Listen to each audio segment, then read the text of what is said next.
Well, good evening, everyone. This is John Craig, And this is Sandy. and my camera is really off. Yeah. All righty then. Well, It's good to have you all with us tonight in Walking in Spirit in Truth, and it's good to be with you. And so here we are. Boy, this is just not right. What do I need to do? I have a I don't big know. Move this way or that way. No, don't do that. That doesn't work. Guess I'm just gonna have to be right here. Okay.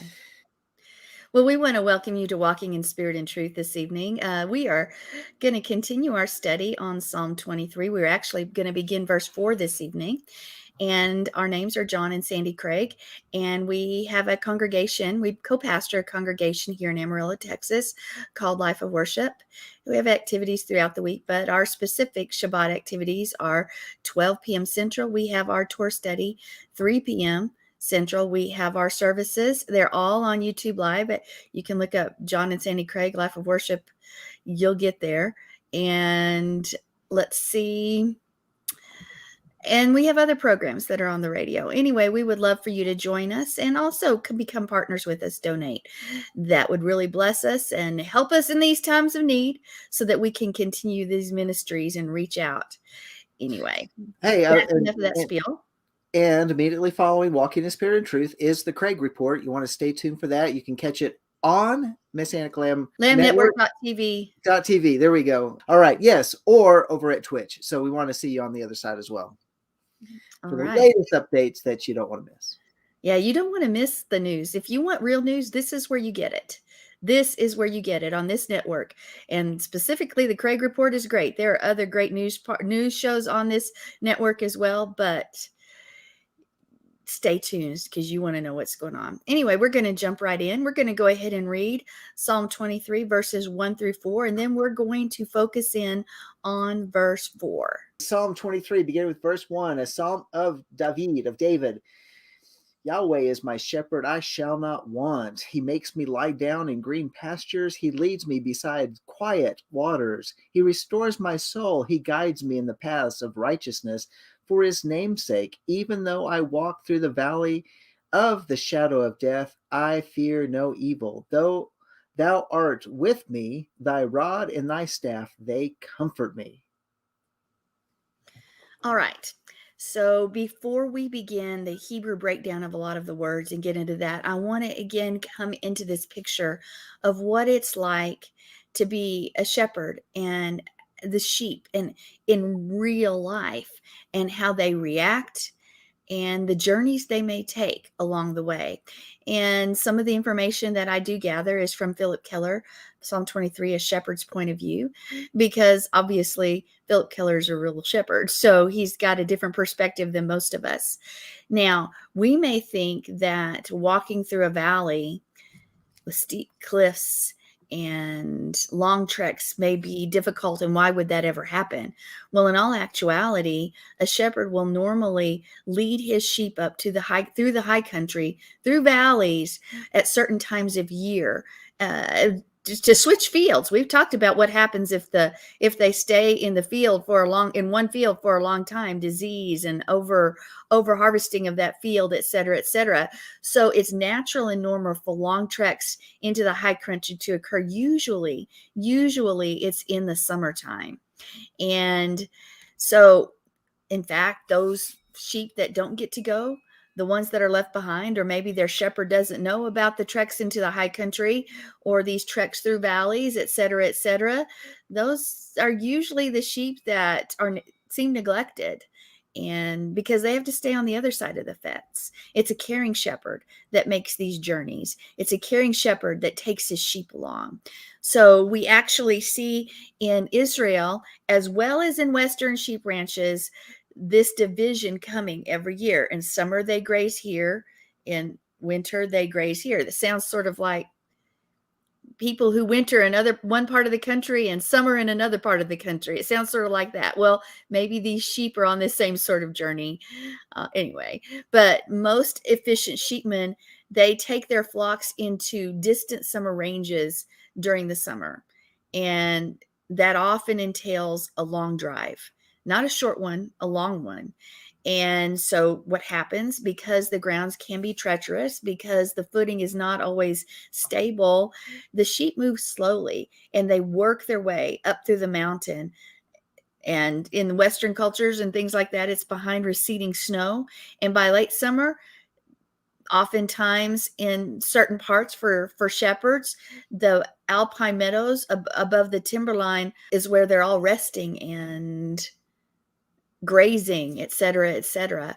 Now, when fall comes around, it shifts, because now snows are going to settle in the highest ranges, and so the flock is brought back down to their normal home, to normal elevations. And by the end of the year, as fall passes, the sheep are driven to their headquarters, and that's where they will spend the whole winter.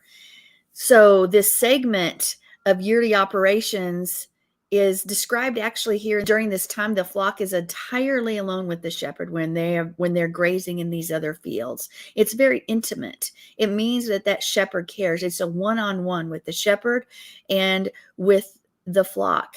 There's nobody else there. There's nobody else to rescue. There's nobody else to do. It's just between the shepherd and the flock. So there's this intimacy, and that you actually see reflected in the psalm, in the language and in the pronouns, because it's I. It's terms that are far more intimate than previously.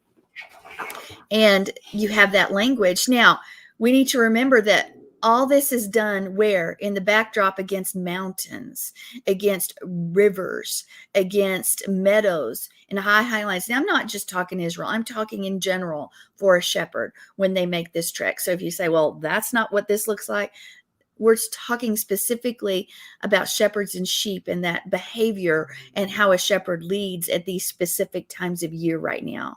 So don't forget that and try to compare, well, only Israel. We're not just talking about Israel right now. We're talking about everything as shepherds lead. So David understood a rough terrain. David understood the difficulties in moving the flock from point A to point B. He understood that. In fact, it's possible that when Samuel was sent to anoint him as king, that David was in one of these places, and that he up in the high country, up at where a trek had to be made. So it wasn't just like he was at the pasture next door. He could have possibly been further off, and he had to be sent for and literally make a journey trek home. And that's why some other shepherd had to take over the flock at the time. But in all of this, he did know the firsthand dangers. He knew the threats. He knew the natural threats. He knew the unnatural threats like predators. He knew poisonous plants. He knew all of these things, including weather. He was familiar with these circumstances, and he knew how to safeguard his flock as a shepherd.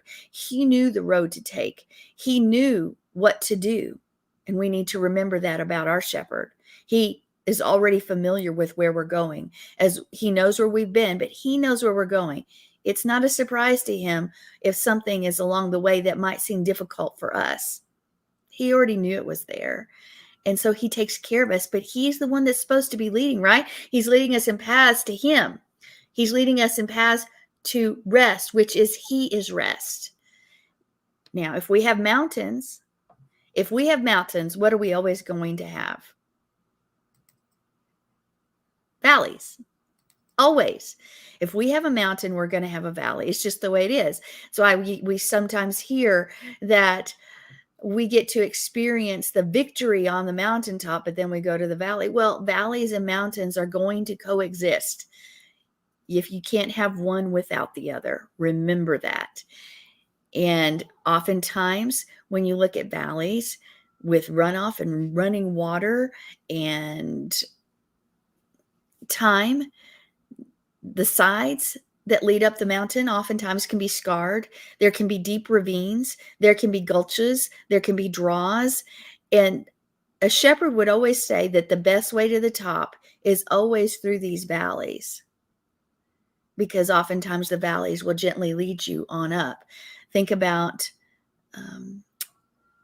going up the side of a steep mountain or even a 90-degree surface. How are you supposed to do that? or almost there. 45. I mean, think about this. Is it easiest to do that, or is it easiest to wind your way there? Think about that.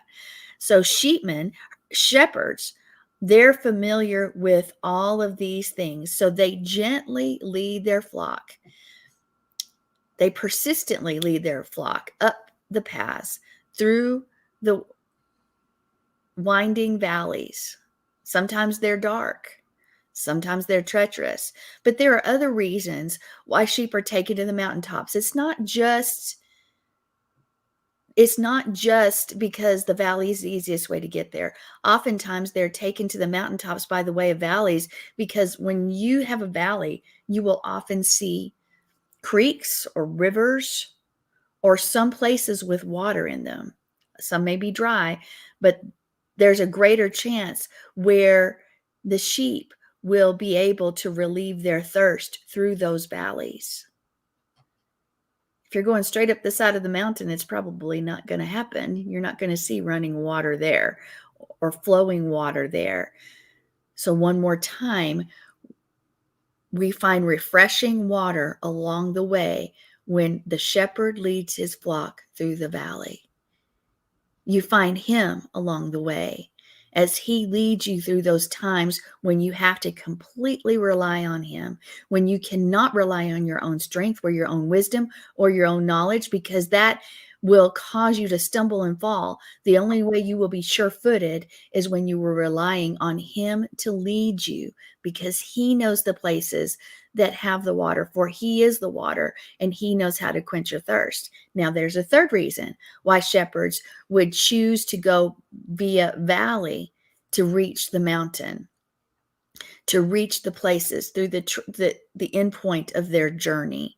And that is because the richest land, the richest feeding area, the best forage is usually always found along the route or the route of the valley.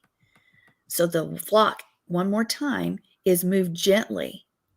They're not hurried along. In fact, you can't do that because it's not a place where you can be sure-footed if you're running or moving quickly. It's a walk that's slow, that's calculated.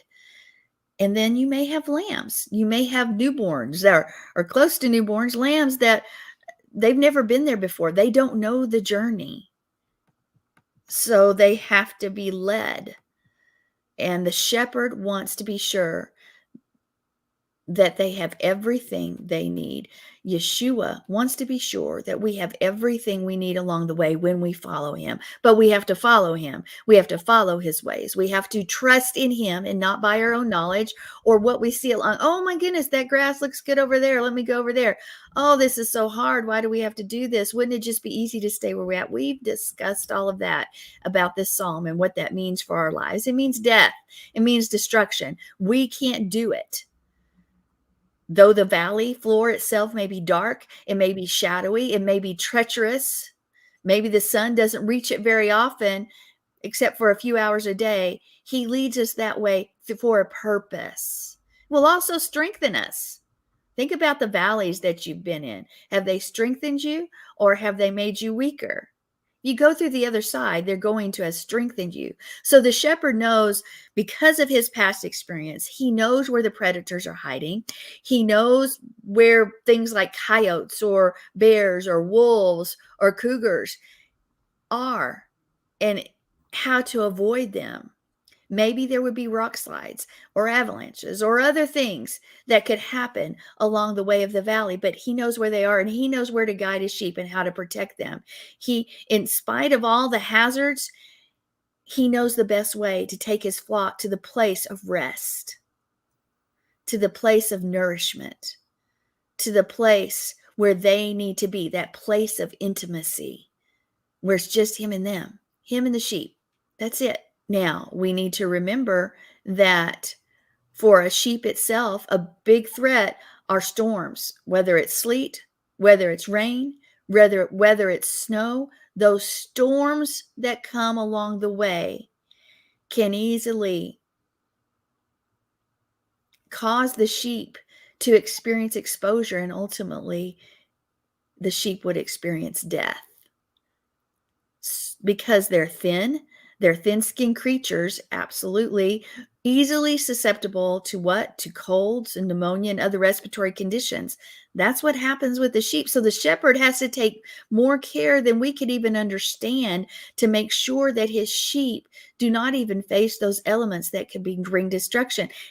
Our shepherd wants to do the same if we allow him. But oftentimes, here's his covering and he's taking care of us. So if the storms come, he still got us. But we say, oh, it looks good over there. And we walk out of his covering. And then we're in trouble. We walk through the valley of shadow of death. When you think about walk, generally we think, oh, we're just taking this leisurely stroll along the way. It's pretty easy. But that's not really what we're referencing here, because when you're going through places that are dangerous, everything you do needs to be calculated, needs to be led by the Spirit, needs to be led by Him. He will lead us. Now, when we think about what we talked about last week and the previous weeks, last week we were talking about the paths of righteousness and how He was directing us. And when we looked at the paleo, we understand that those paths that we go down are surrounded by what? They're surrounded by chaos. And here now we have a valley of the shadow of death. And it's a little narrow path once again. But that one path, that narrow way, is supposed to lead us to rest, to lead us to Him.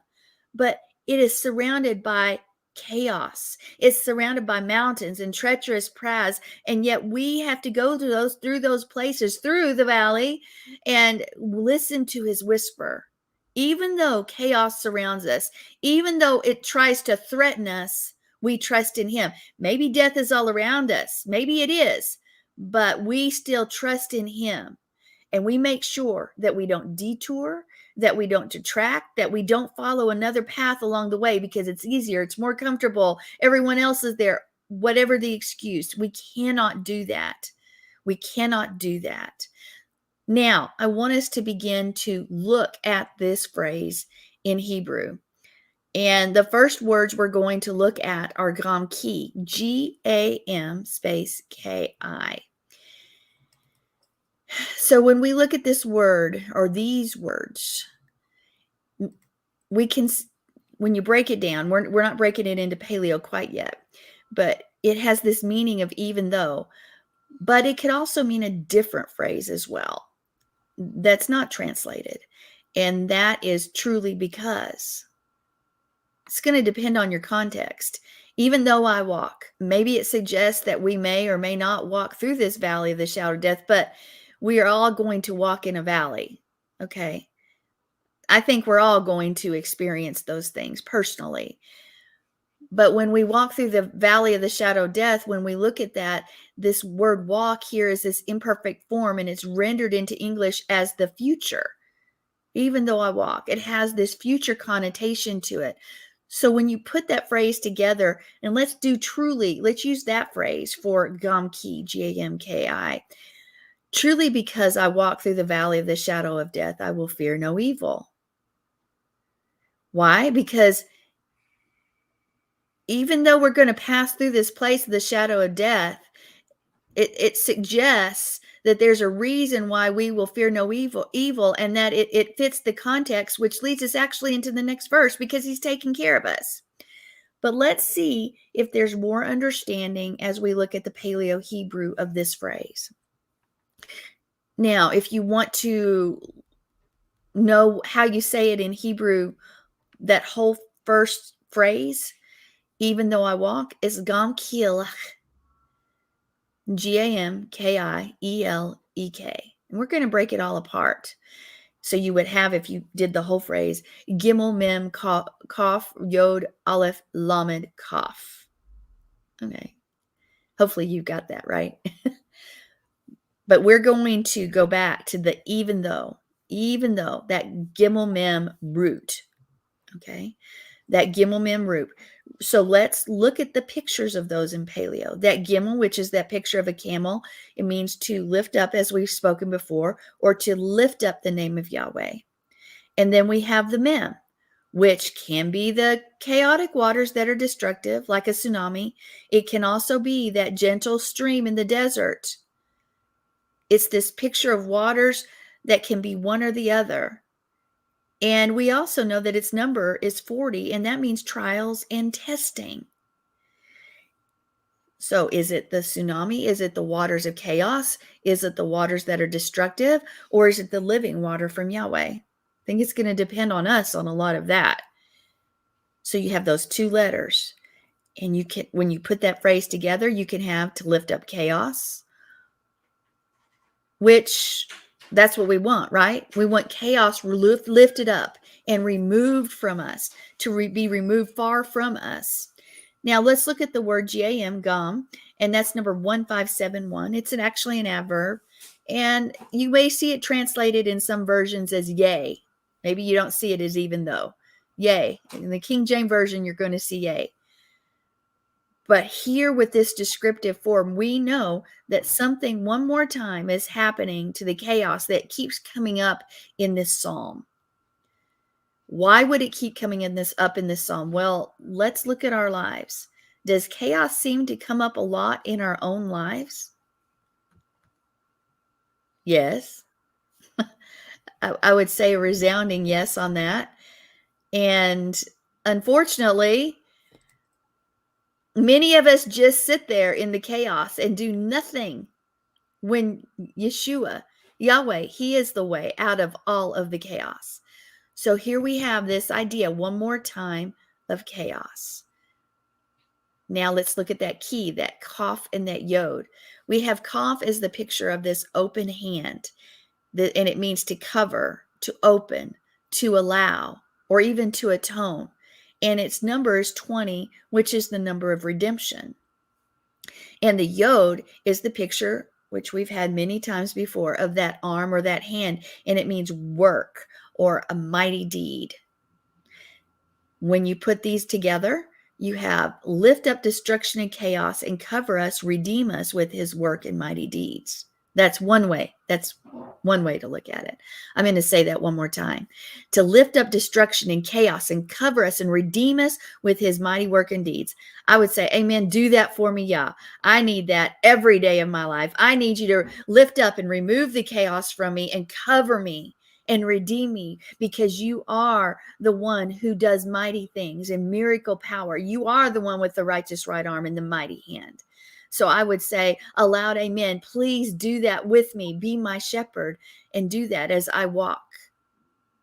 As I walk. Yea, though I walk. Even though I walk. Now, you can look at it a different way as well. You lift up chaos with that open hand of what's allowed. Okay, that sounds so confusing, doesn't it? Well, let's talk about it a little bit. So if you are walking in the strength of what's allowed, who's allowing it? It's basically following his instructions. Do what he says to do. When we're walking uprightly, when we're walking rightly, it's to do what is allowed. It is to stay in his boundaries. It is to walk and not just go any direction, to go in the direction that he's allowed. It's to have those borders that prevent me from getting off track. Well, what are the borders that prevent me from getting off track? It's his Torah. It's his instruction. He's written it down. If we would follow those things, we're not going to fall off track and go down those places where chaos can consume us. What he tells us what we can eat. He tells us how to worship. He tells us when to rest. He tells us how to live. He tells us how to deal with our money, how to deal with our family, how to deal with all the issues of life. But we ignore them or don't even take the time to figure it out. Destructive waters or the gentle rains, the living water. Which is it going to be? Which are we going to invite in? Because we know that the waters of chaos, the flood waters, they were chaos. We see Peter in the storm as he begins to drown and fall into the Sea of Galilee. When he took his eyes off Yeshua, there was a storm raging. There was chaos. But we also need to understand that those waters of chaos can be used as a tool of salvation to redeem us, as this phrase as also means. They can be used to save us from the chaos around us because we look to him. All right. Now, I want us to go forward a little bit more and look at halak or lech, this walk. Let's break it apart and see what it means in paleo. So if we're walking through the valley of death, what are you doing? One more time, we've talked about it. Are you running? Are you hurrying? Are you rushing? Are you acting crazy as you're going through this valley? Absolutely not. You're walking cautiously. You're looking around. You're making sure things are what they're supposed to be. So halach, walk. One more time, the phrase gam ki-elek, even though I walk. This word halak, many of us already know. If you look at how halak is translated, it's like just in one version of the word in the NASB, it's translated 146 different ways. That's a lot. So what's the common denominator going to be? Well, breaking that word down in Hebrew, because the word is halak no matter what.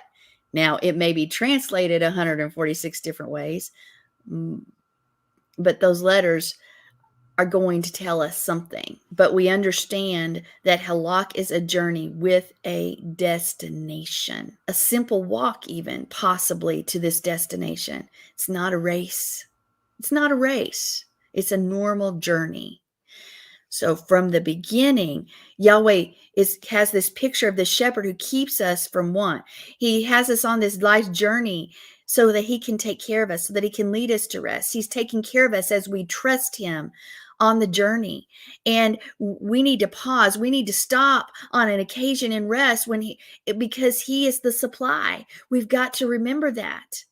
So let's break it down. Let's break it down in the paleo and see what we come up with. Because this word halach, or elek in this case, is the aleph, lamed, and kaf. And this aleph is this picture of this strong leader. It's the picture of Yahweh. It's the picture of the Father. And then we have the lamed, that shepherd staff, that crook.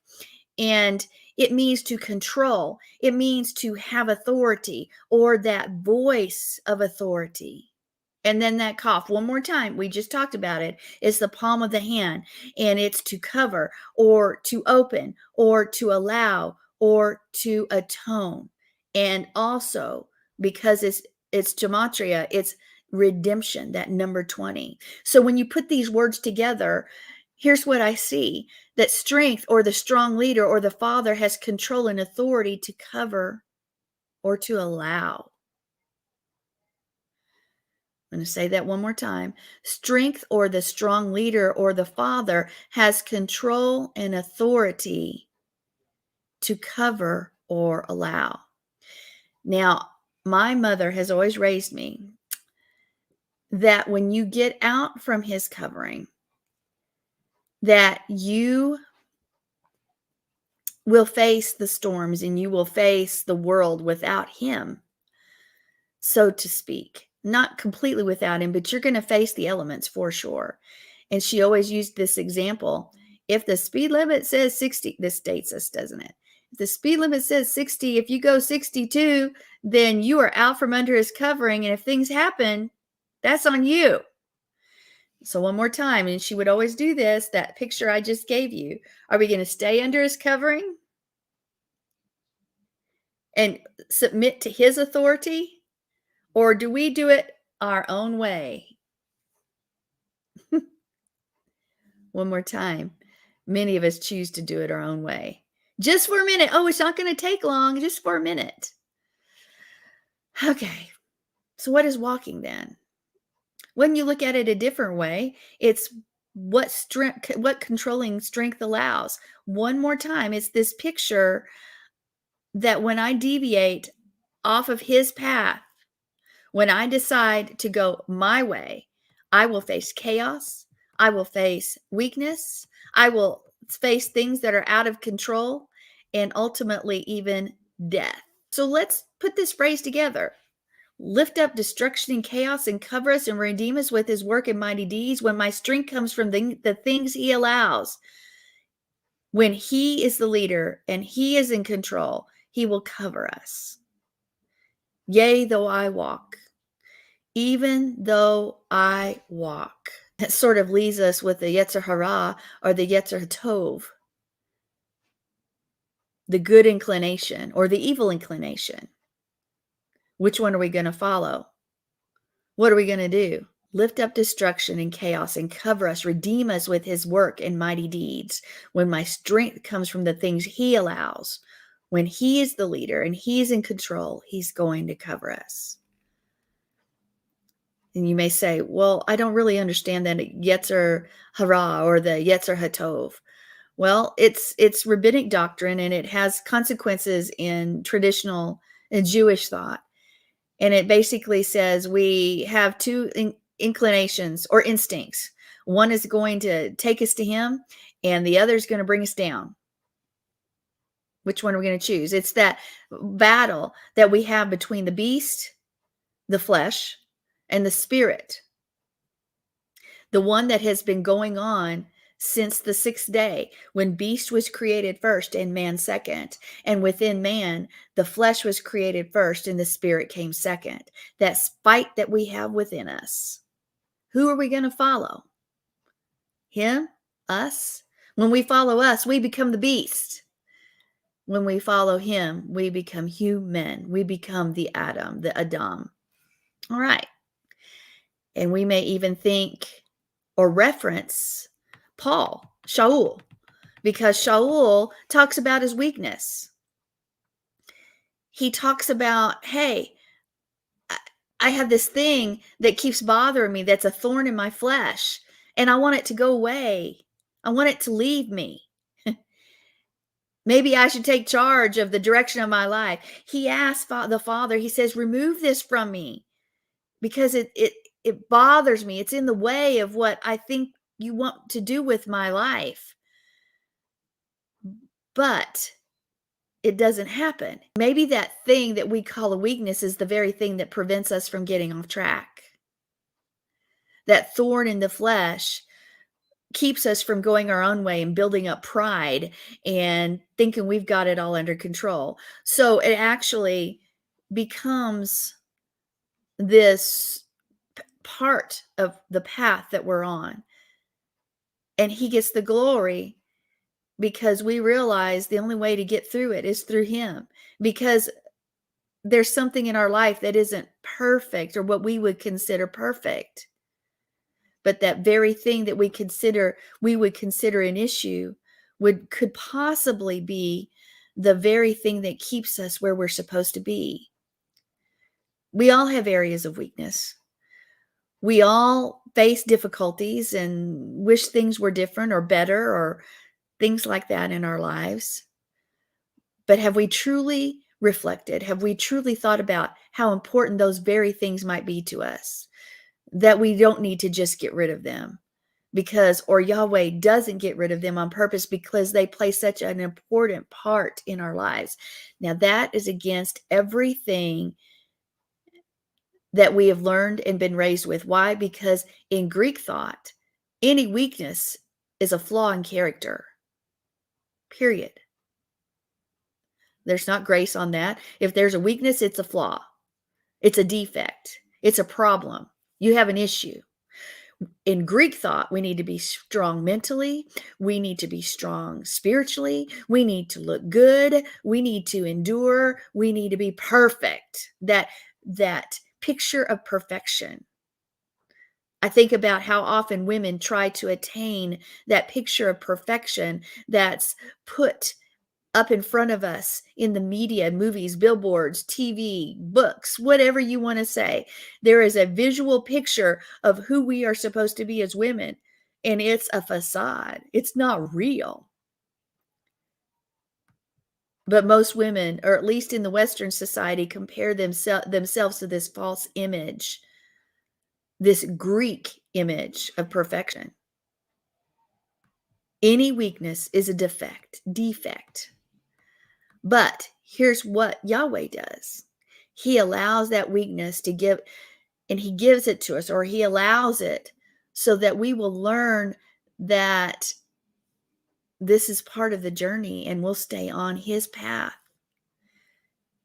In the Greek world, what is beautiful is what's holy.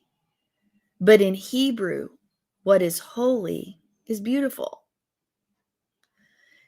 If you look at the Greek statues, they are supposed to portray these images of perfection that have no defect, that have no thorn in the flesh, that becomes part of our journey, that becomes part of what keeps us on path. No, those are their images of perfection. But for Yah, a spoon, a vessel can become holy because of it's used for his purposes. So in Hebrew, what is holy is beautiful. These lessons that we learn through this psalm are so important to us, but they seem to go consistently. Speaking of, there's a world of chaos around us, and he is the way, he is the truth, he is the life. And we have to trust him where we're going. We have to walk with him. We have to be led by him to the place of rest, which is him. We have to follow his paths. And the paths were never promised to be easy. The paths were never promised to be this wide road where we can saunter at our own speed or run where we want to run. No, he wants us to completely rely and trust in him in all things. And because of that, we reach our goal. We reach what we desire. And our desire ultimately is him, because he is our rest. But it's all done through trust. And we are so glad that you've joined us this evening. We have part 2 of Walking in Spirit and Truth coming up. And we don't want you to miss it, because we're going to get updated on what's going on around the world, because you're not going to find it in listening to the television or to mainstream media in any form or fashion, or reading their news reports. The only way you're going to find it is through alternative sources, what the true truth of what's happening around us is. So if you want to be informed, stay tuned. So put on your seatbelt and get ready, because we're going to have a good, well, I won't say we'll have a good time. We'll have an informative time. That's what we're going to do here on the other side here as we move over to the Craig Report. So you can watch us over at lambnetwork.tv, and you can also catch it at over on Twitch, whatever works for you. So catch us on the website. And by the way, that first screen on Lamb Network at the very top of the page, if it's not working, go down to the very bottom, because I think it's the Twitch feed is at the very bottom. One may work better for you, but you can also just go to your web browser, type in twitch.com, and then find lambnetwork.tv, and you can pull up there. So with that said, thank you for joining us for Walking in Spirit and Truth, and we will see you on the other side. We are richly blessed to bring you what we believe is the fullest, most diverse, yet up-to-date progressive teachings, discussion, and prayer programming you can find anywhere on this planet. Be sure to take the tour of the MessianicLambRadio.com website. I'm Susan Hoogie, thanking you for joining us on the Messianic Lamb Video Network. Mira cómo la leche se para.